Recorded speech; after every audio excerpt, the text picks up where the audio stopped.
Okay, here we are. So, Alison, Hi, Mel. Great to be here. Thanks for having me. it's wonderful. We start out with our jingle, which I almost forgot, but we can't start You've Got Mail without the jingle. I worked on it for so many years. Here we go. Are you ready?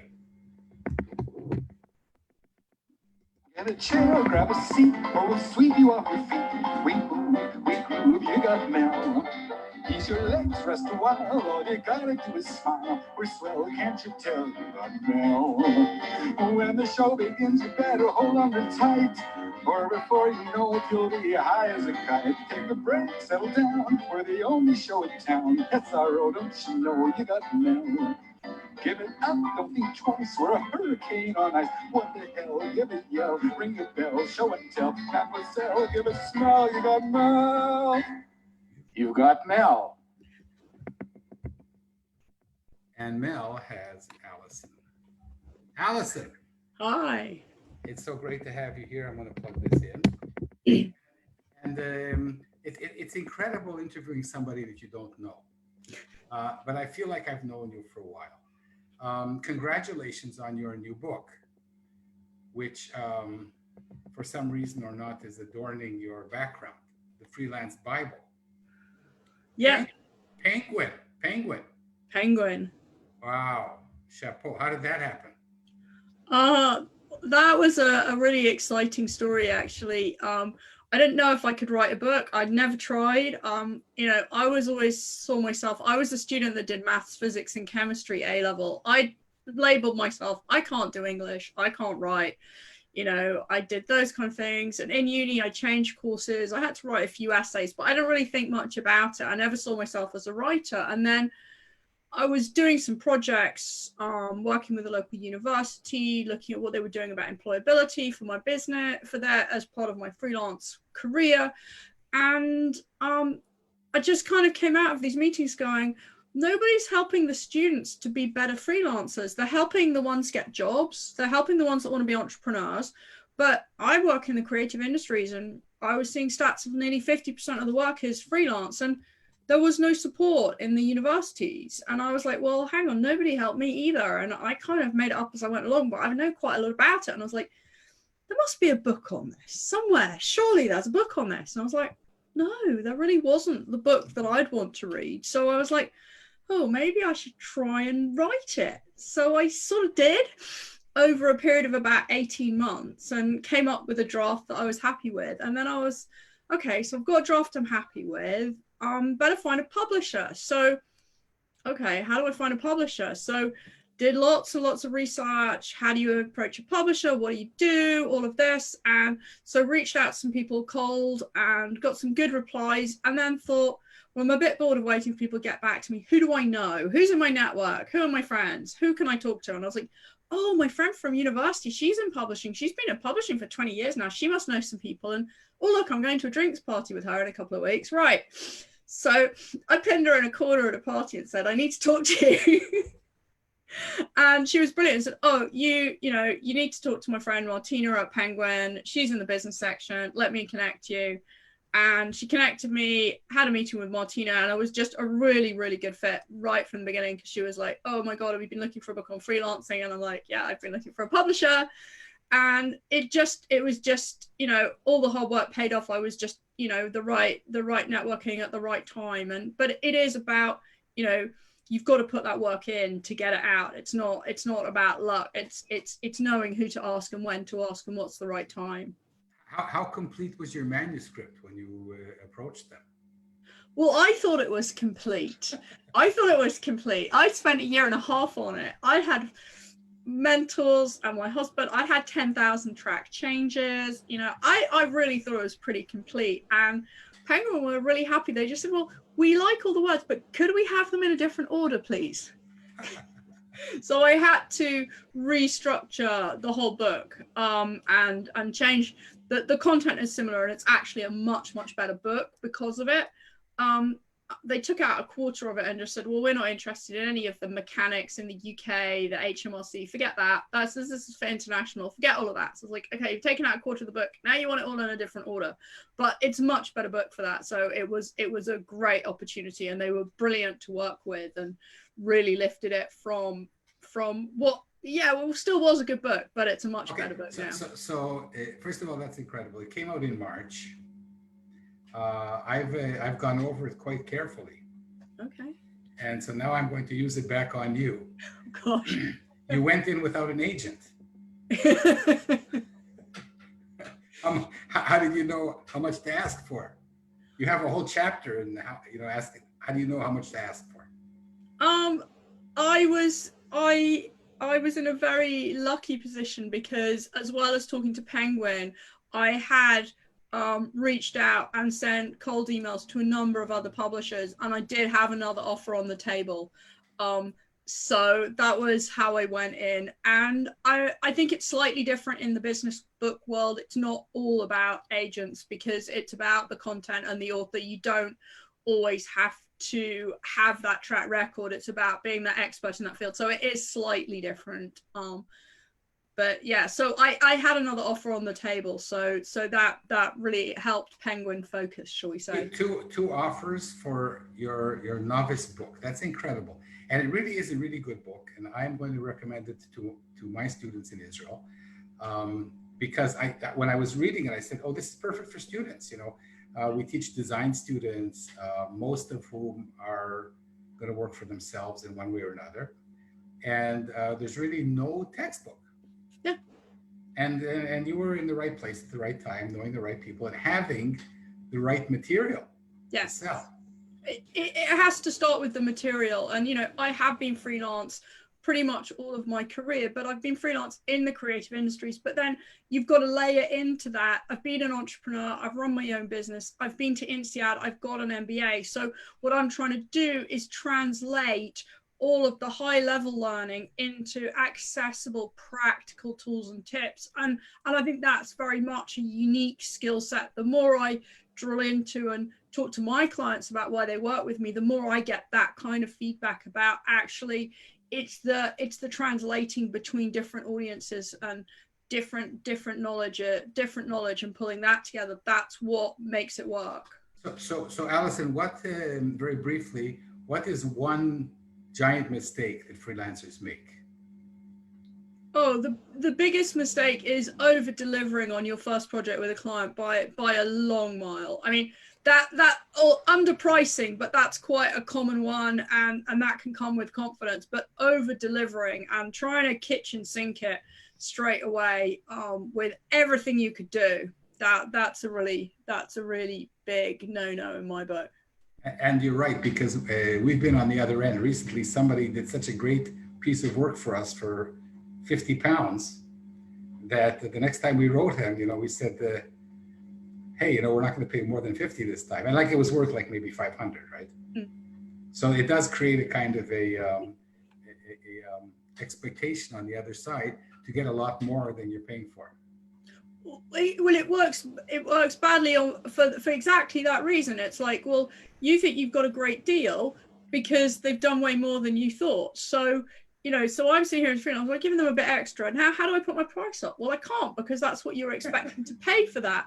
But equally, I could have done myself out of work, because I could have done that work in phases and gone, here, £50, I'll do this bit. But actually, no, we could do this, and this, and I could take you on a really nice journey and build you up as a long-term client by doing it in stages and not just rushing into the whole thing. So you lose out so many different ways. But you did surprise me in one thing, that you kind of recommended that people do things for free.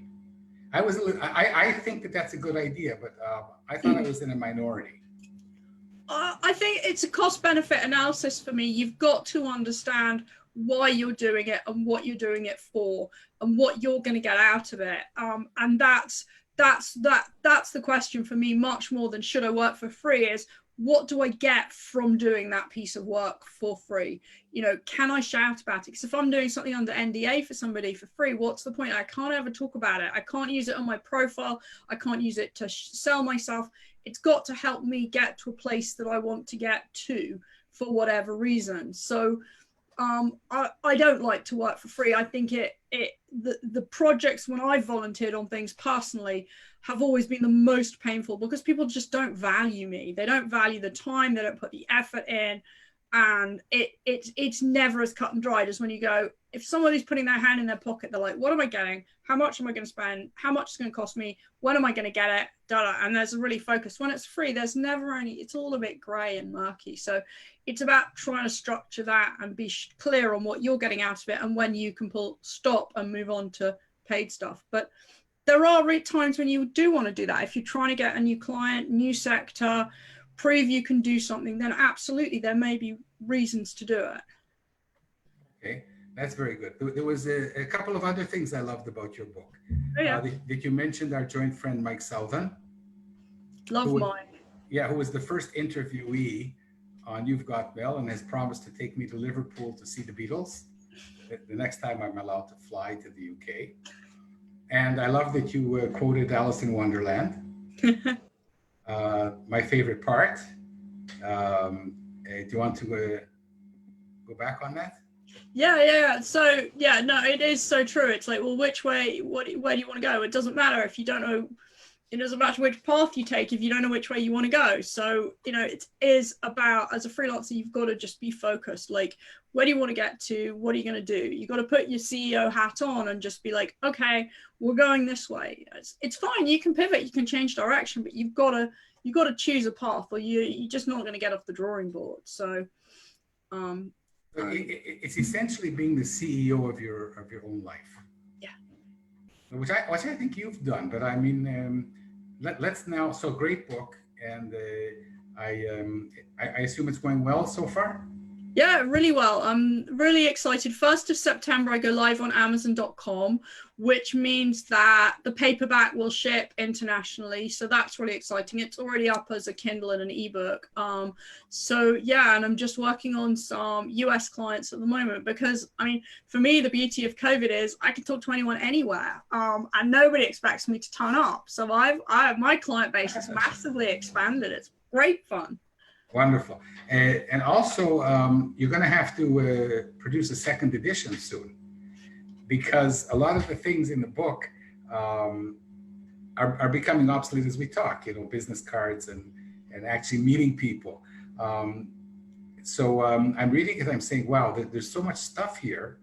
I'm sure this book is going to do well, and I'm sure that a year from now, you're going to have a second edition post-COVID. I hope so. I hope so. But really, well done. It's a lovely book, and so important. And somebody mentioned that they wish they had this book 20 years ago. So I'm one of those people. But I wish I had the book and read it and had listened to it, because many freelance people think they know better. But you have all this experience. Let's talk a little bit about your life now. Cool. You're almost royalty. I don't know about that. Yeah, you hide it very well. So now's your chance, your royal show business highness, to tell us a little bit. Yeah. Okay. So I'm the 4th generation of my family to work in the entertainment industry. The first generation was my great grandfather, Isaac Winogradsky, who came from Odessa in the Ukraine, and he and my great grandmother, who was alive till I was 10, they made the journey over. This was like 1905, 1906. They made the journey over from Odessa. Isaac came first, came to the East End of London, and then Olga came over with my two great uncles, Uncle Lord Lou Grade, and Bernard Delfont, as was known later, but Bernard Grade. They came over. They were like, I don't know, 4 and 6 or something at the time, and she came through Germany and she pawned the jewelry, and they grew up in the back end of East London, and that's where the Grades came from. They became Grades when they got to the UK, so they changed from Winogradsky. They took the grad and turned it into Grade. And Isaac died very young, but he was a cinema projectionist, so that was where the entertainment bit started. And then Obviously, Lou's story is pretty well known. He was world Charleston champion. He was an entertainer. He was the agent for some of my eternal heroes, Danny Kaye, Bob Hope. Is this true? Yeah. This is true. Yeah. Your grandfather represented. Right. Oh, well, Lou was my great uncle. He was the oldest. Then there was Barney. And then Leslie was my grandfather, who was the really strong agent. He was born in the UK. And then there was a daughter, Rita, who was born much later as well. So there were 4 altogether. But Olga, who was the real matriarch, she was well into her 90s when she died, and we used to go visit her. She was looked after by her sons. She lived in a service flat in the Grosvenor House, which is like a fancy hotel in central London, and we used to go visit her every weekend with my dad. And so your grandfather, Eliezer, Lazarus, right? Leslie Grade. But in Hebrew? Oh, that's pushing Hebrew knowledge. Okay, so did you know him? Yeah, Leslie, very much. I mean, he was around till I was about 12 as well. He died quite young compared to the rest of them. But he was the big agent. And then Michael Grade is my father, who ran the BBC, he's run ITV, he's run Channel 4. Okay, take it slowly. He ran the BBC, he ran the Channel 4, he ran ITV. We have time for this, you know. Fair enough. So yeah, Michael's my father. And, you know, I grew up in a world of, you know, my teenage years, he was cancelling Dallas on the TV. He was cancelling Doctor Who. They had a spitting image puppet of him. So yeah, my life as a teenager was challenging at times, but I wouldn't have it any other way. Okay. And remind me at the end to tell you how I'm associated with your father. Okay, I will. That's not how I met you. I met you through Mug South, and then I started reading about you, and I said, "Oh, you're Michael's daughter." Yeah. Okay, so and you went into show business. Yeah, well, I went to school, I did my education, and then I was able to get into Cambridge, so I went to university there, and I'm getting to the point, I'm getting to the end of graduating, and I'm wondering what I'm going to do. And I take one look in that kind of room full of employers, and I just kind of go, that's really not me. You know, that's just not a place I want to go to. I was like, well, I could always just give telly a bit of a go and see what happens, because I'm sure I could do something else later. So yeah, I found my way into that. And, you know, I used to say to people, you know, imagine a piece of string kind of this long. Because of the networks that I had, it would only take me about that long of the string to find out who's hiring. But that piece of string is to the point when you're 3 months into the job, because I had to spend that much time proving myself when I got in there. And for everybody else, the string is like that to find your way in, and like that to prove yourself. So I worked really, really hard to show that I could do the job. And actually what that's meant is that I've actually got a really strong work ethic, and, you know, people really believe in me, and I've built up really, really strong working relationships because I've had to work that extra bit to kind of go, no, it's me. I actually can do a really good job for you. And that's been challenging at times, but I think ultimately it's really worked in my favor. And there's another thing that very successful people have, and that is what I call the nana banana factor. That somewhere in their childhood, there's somebody that they have to show that they can really be something. You know, the nana banana, you didn't believe in me and you were wrong, and look at me now. Do you have a nana banana person in your family, or someone in your That's an interesting question.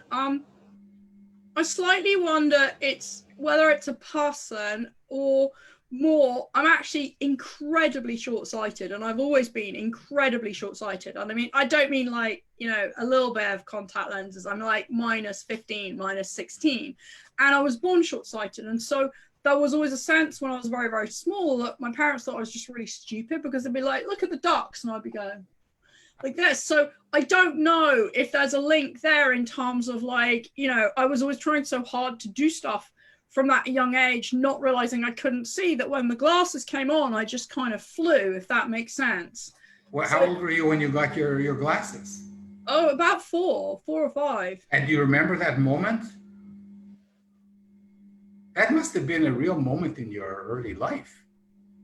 I remember clearly always being the one in kindergarten who always had to sit really close to the TV when we had like a TV break, and everyone else wanted to sit on the sofas at the back. And that's when the class said, "Oh, we think she might need some glasses." But you don't remember the first time you put glasses on? No, I don't at all. Actually, that's interesting. I don't. It must have been a great moment in your young life. You know, fuzzy, fuzzy, fuzzy, fuzzy. Oh, world. But I think your brain compromised. Mama, daddy. Who? But I think your brain, because you get really close up to things, so I think you then start to see things. So like in my own house at home, when I don't have my contacts in or my glasses on, I can find my way around and I can do most things because I know where everything is. So there's a sense that I think it's at that age, it's not so obvious, if you like. So your Nana Banana was really everybody who thought that you were a daft little girl. Yeah. That's amazing. That's incredible. And the other thing is that when you got your glasses, nobody would ever guess. This is not something that I would guess. I would guess maybe you're trying to show something to your dad or your mom or your uncles. I don't know. But that's incredible. And then you left show business and started a motorcycle company. Yeah. What? Obviously. Yeah, like you had the door opening for you in showbiz. Mm. And then you go into motorcycles. Who opened the door for you in motorcycles? Oh, I opened that door firmly by myself. I had great fun in TV production, and I'd been to INSEAD, and over my summer break at INSEAD, I was looking at, okay, what am I going to do next? You know, I had a house in London and I was in France. I was having a great time. I was like, okay, so, you know, what am I going to do next? I could either like move into the city center because I decided I didn't want to go on the tube anymore because that was my like hard stop position. I did not want to be commuting on the tube. I needed to change that because it drove me nuts. So I was like, okay, so I don't want to go on the tube. So I can either move house or I could get a motorbike license and then I could think about moving house. So I was like, okay, let's get a motorbike license. So I did that over my summer break and I was like, oh my God, this is like the best thing I've ever done. I love being on a motorbike, but oh my God, that training was really just not what I was expecting. It was really clunky. It was really basic.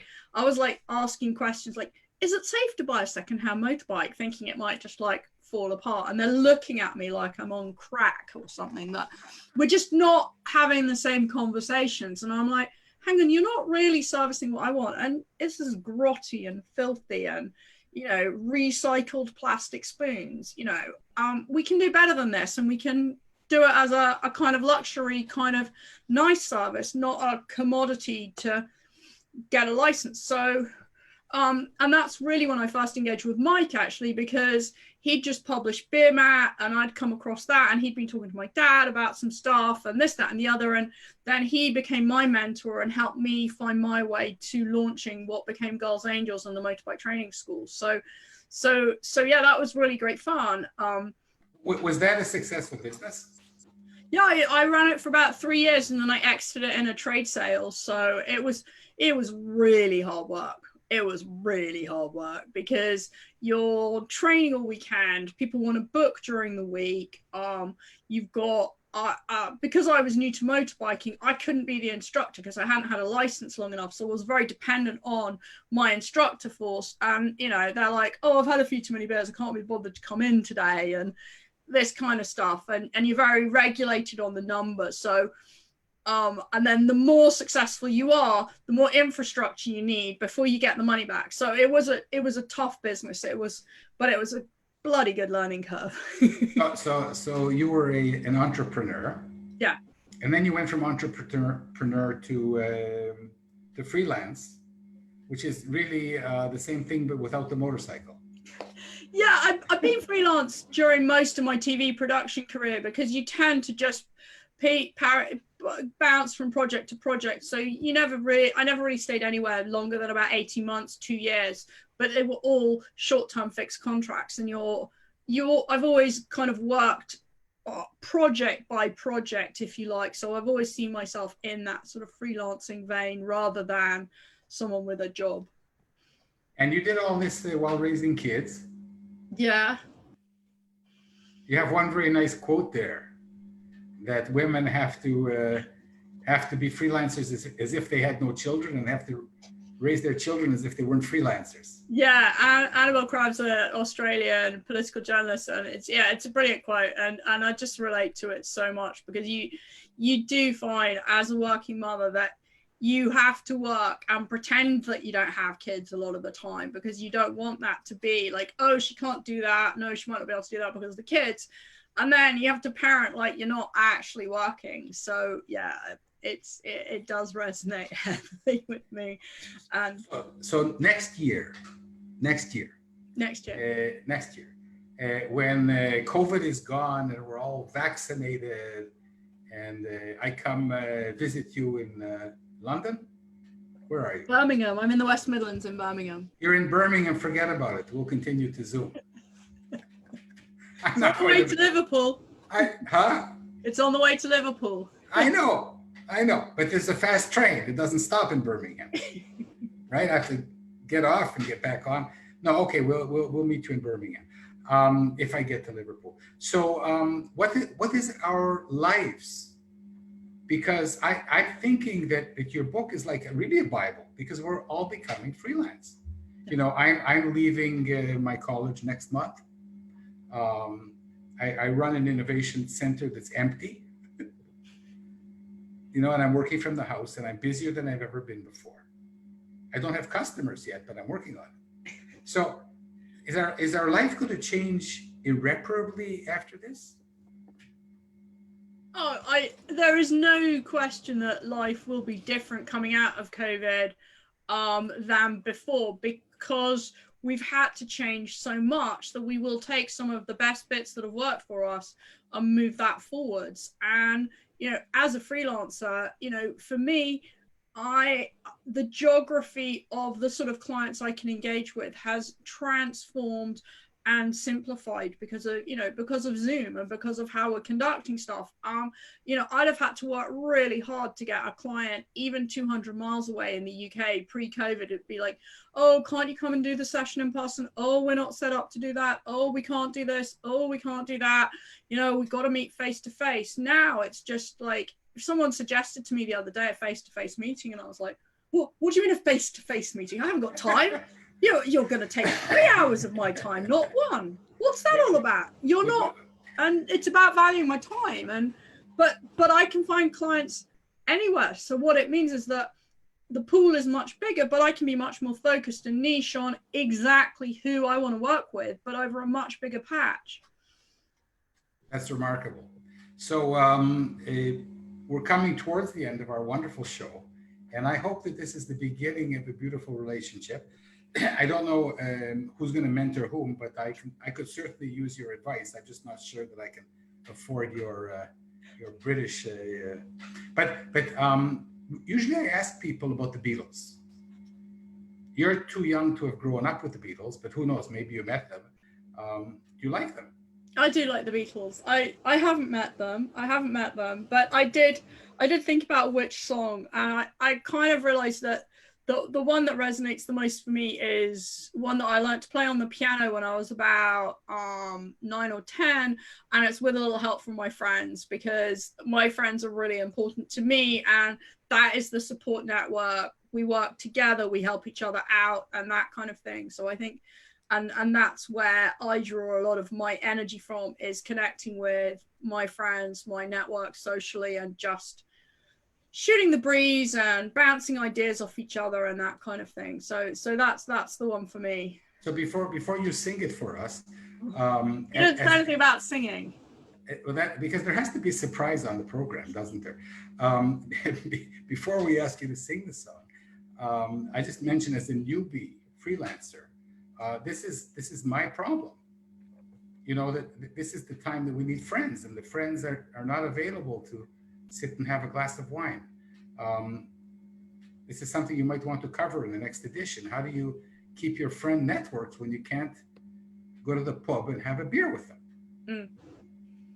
Yeah, You just get your iPad out and Zoom and prop it up on the table and go from there, really. Yeah, so I still remember, with a little help from my friends, Alison Grade, the I am not singing. stage is yours. I am not singing. No, you will turn people off. I do not sing. Sorry. Okay, can you recite a few words? I get by with a little help from my friends. Do you need anybody? I need somebody to love. Could it be anybody? I just need someone to love. I get by with a little help from my friends. Okay, that's what wonderful. Would you do if I sang out of tune? Would you stand up and walk out on me? I think your audience answer to that is yes, which is why. Okay, so Alison, what would happen? I'm going to mentor you now for a moment. What would happen if you tried to sing it and sang out of key? I really can't sing. Okay, so one of the things that I do in my life, yeah, not for money, but maybe I should charge for it, is I get people who think they can't sing to sing, because everybody can sing. So here's your opportunity to give it a go. I will decline live on Facebook, but I will take you up on that. I'm not live on Facebook. All right, all right. And finally, shall I tell you the funny story of me and your daddy? Do, that'd be brilliant. Okay. So your daddy is a lover of Jewish music. Yes. And he's like there's this organization in the UK of research and preservation of Jewish music, which I had never heard of. And I must admit that I've lived in Israel for 50 years, so I didn't even know about your daddy. I didn't know who he was. A friend of mine, Professor David Harris from Dublin, sent me this video. He said, you have to watch this video. It's about Jewish music. And well, I said, sure, David, I'll do it. But, we're very busy, Corona times. And of course, I didn't watch it. And then every week he said to me, Mel, have you seen that video? I said, no, David, but I'm going to watch it tonight. And then finally, he pestered me to the point where I said, I watch it. So I started watching it off and on. And your dad is there with some professor of music, and they're playing old Yiddish tunes. And then they're playing a George Gershwin and music from the swing era. I didn't realize who your dad was and how closely he was associated with these people and these singers. And then he moves to the songs of 1960s in Israel. And I hear a familiar tune and voice, and I'm singing there. And he says, here's some guy from Israel singing Erev Shel Shoshanim. And it's me. Singing with a very famous singer, with Israel Gurion. And I'm like, oh, that's why I'm supposed to be watching the videos. Of course, then I read up about your daddy and I discovered who he was. And then I meet you. Brilliant. So it's an incredible world when you sing Erev Shel Shoshanim. Okay. Alison, do you have any parting words for the audience here? I think it's for me, it's an incredible time to be a freelancer. And I think you've got to look at the context around you and embrace the new opportunities that are out there. And I know, I've been running lots of webinars, people with film and TV, sectors that are really quiet. And it's all about really understanding what skills you have inside and what you can offer. What's that special sauce that you bring, and finding places to match that with people who need your skills, because there are really busy places out there. So I think there's huge opportunities. You've just got to really research and work out what that is. And I hope my book can help people with that journey, basically. Are you going to give webinars? I do give webinars. Sign me up. I'll be there. I'm just putting some finishing touches to a program for the autumn at the moment. So I will let you know. Okay, because as a almost freelance, here's another thing before we go. This is I also wanted to tell you that a lot of the book is based on you want to be a freelance. There's a lot of people who want to be freelance, but there's people like me who are losing their jobs because they don't exist anymore. So we don't have any choice. So I think that both varieties are going to need your book. It is a freelance Bible. I congratulate you. I'll put a link in here beneath the video. Brilliant. And I'm so happy to meet you. And thank you for being on You've Got Mel. Oh, thanks for having me, Mel. It's been an absolute pleasure. And regards to your father. Tell your father that you met the anonymous guy who sang Erev Shoshanim. You have to send me the link. Oh, it's like it's 70 minutes. I'll send you the link of just me singing. Okay. Alison, that was splendid. Thank you so much. That's a pleasure. It's been lovely to meet you. Likewise. Bye. Bye, dear.